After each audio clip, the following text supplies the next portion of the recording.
इस बार की formula 1 race 26 से 28 अक्टूबर के बीच होगी, लेकिन उससे पहले यह जानना जरूरी है कि कितनी गाड़ियां उतरेंगी रेस ट्रैक पर और कितने ड्राइवर्स के बीच होगी रफ्तार की यह होड़। और साथ ही यह जानना भी जरूरी है कि अब तक इस होड़ में कौन सा ड्राइवर और कौन सी गाड़ी सबसे आगे रहे।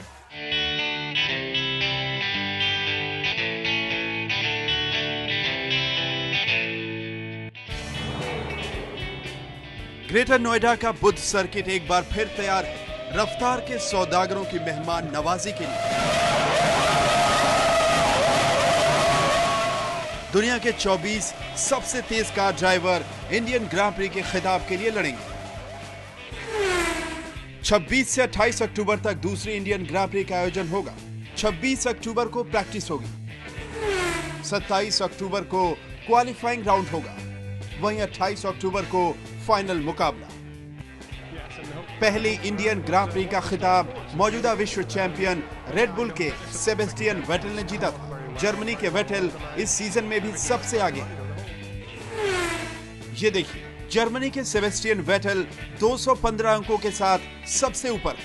इसके बाद दूसरे नंबर पर स्पेन के फर्नांडो अलोंसो 209 अंकों के साथ। ये तो हुई ड्राइवर्स की बात। अब नजर डालते हैं इस सीजन के टॉप 5 टीमों पर और उनके पॉइंट्स पर। रेड बुल 367 अंकों के साथ सबसे ऊपर है।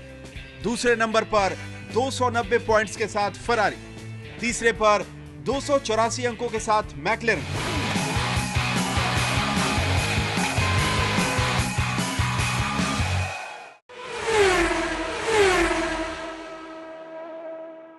दो 2011 का रोमांच 2012 में अपने साथ उम्मीदें भी लेकर आया है। यानी इस बार जब बुद्ध इंटरनेशनल सर्किट पर इंडियन ग्रां प्री होगी तो लोग यहां पर जो आएंगे उन्हें होंगी बहुत सारी उम्मीदें। भारतीय फैंस को क्या कुछ बदला हुआ देखने को मिलेगा ये बताते हैं हम आपको। सबसे पहली चीज़ जो होगी वो होगा पिछली बार जो रेस थी उसमें एक शिकायत थी, आमतौर पर ड्राइवर्स की तरफ से भी कही गई थी बात की जो ट्रैक है वो बहुत धूल भरा हुआ है, यानी उस पर बहुत धूल है।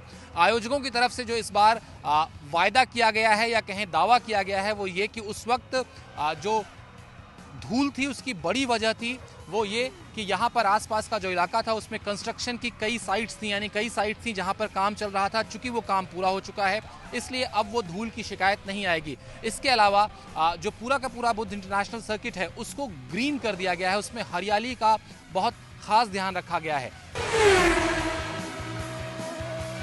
उसके अलावा क्या कुछ खास होगा आपको बताते हैं। कौन से खास शख्सियतें यानी कौन से वीवीआईपी लोग हैं जो इस बार आएंगे इस खेल का मजा लेने के लिए, इस रफ्तार का मजा लेने के लिए। सचिन तेंदुलकर, क्रिकेट की दुनिया के जाने माने खिलाड़ी, महान खिलाड़ी, वो पिछली बार की तरह, जैसे पिछली बार उन्होंने जब रेस खत्म हुई थी तो चेकर्ड फ्लैग दिखाकर वो वहां मौजूद थे लेकर वहां पर, इस बार भी वो अपने परिवार के साथ होंगे। इसके अलावा भारतीय टीम के कप्तान महेंद्र सिंह धोनी, विराट कोहली, वीरेंद्र सहवाग, युवराज सिंह, उसके अलावा आएंगे कुछ फिल्मी हस्तियां भी आएंगी। फिल्मी हस्तियों के अलावा जो खास मेहमानों की जो फेहरिस्त है उसमें वो खिलाड़ी भी शुमार होंगे, जो वो ओलंपिक स्टार भी शामिल होंगे जो अभी जिन्होंने देश का ओलंपिक्स में नाम रोशन किया, जिन्होंने देश के लिए मेडल जीते, तो वो सारे खिलाड़ी होंगे। कुछ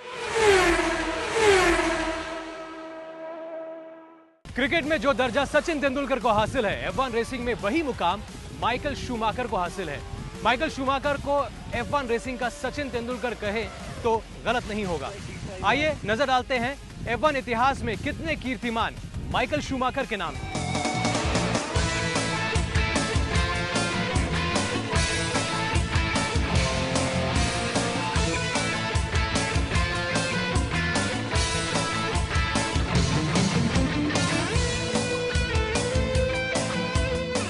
छब्बीस से 28 अक्टूबर तक होने वाली दूसरी इंडियन ग्रां प्री में माइकल शूमाकर भारत में आखिरी बार रेसिंग ट्रैक पर दिखेंगे। रफ्तार के राजा शूमाकर इस सीजन के बाद संन्यास ले लेंगे, यानी 2013 सीजन में वो ट्रैक पर नहीं दिखेंगे। रेसिंग का शौक रखने वालों को शूमाकर काफी याद आएंगे। वजह है ये आंकड़े। शूमाकर ने इतिहास में सबसे ज्यादा 7 बार फार्मूला 1 का खिताब जीता है। शूमाकर ने 2000 से 2004 तक लगातार 5 बार विश्व चैंपियनशिप जीती। शूमाकर के नाम सबसे ज्यादा 91 ग्रां प्री जीत भी दर्ज है। शूमाकर इकलौते ऐसे ड्राइवर हैं जो पूरे सीजन की हर रेस में पोडियम पर रहे। यह करिश्मा उन्होंने साल 2002 में किया।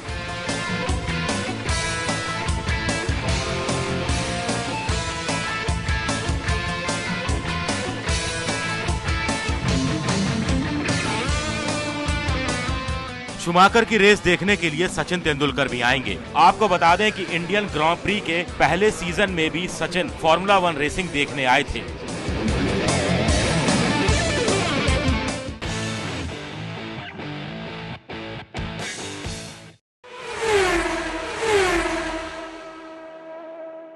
भारत की पहचान दुनिया को सबसे सस्ती कार देने वाले देश के तौर पर बनी है, लेकिन 26 से 28 अक्टूबर के बीच ग्रेटर नोएडा के बुध इंटरनेशनल सर्किट के इसी रेस ट्रैक पर दुनिया की सबसे महंगी और सबसे तेज कारें दौड़ लगाएंगी।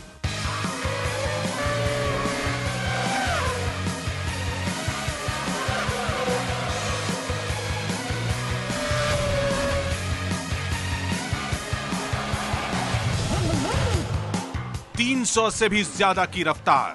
जरा सोचकर देखिए कि आखिर 300 किलोमीटर प्रति घंटे से ज्यादा की रफ्तार से कैसे दौड़ती हैं गाड़ियां। कार तेज चले इसके लिए जरूरी होता है कि कार का वजन कम हो। F1 कारों का वजन होता है लगभग 640 किलोग्राम। इस हल्के वजन की वजह यह है कि ये कारें कार्बन फाइबर की बनी होती हैं, जो बेहद मजबूत होता है लेकिन हल्का होता है।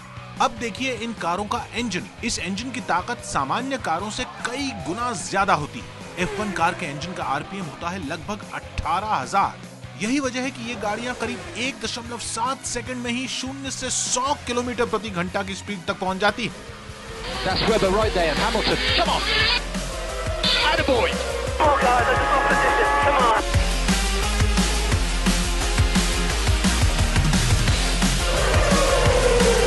तो अब आप ये भी जानने को उत्सुक होंगे कि ये गाड़ी आती कितने की है और देती कितना है, यानी एवरेज माइलेज कितनी है। तो साहब आती है ये करीब 50 करोड़ रुपए की और एवरेज देती है बस 1.5 से 2 किलोमीटर प्रति लीटर।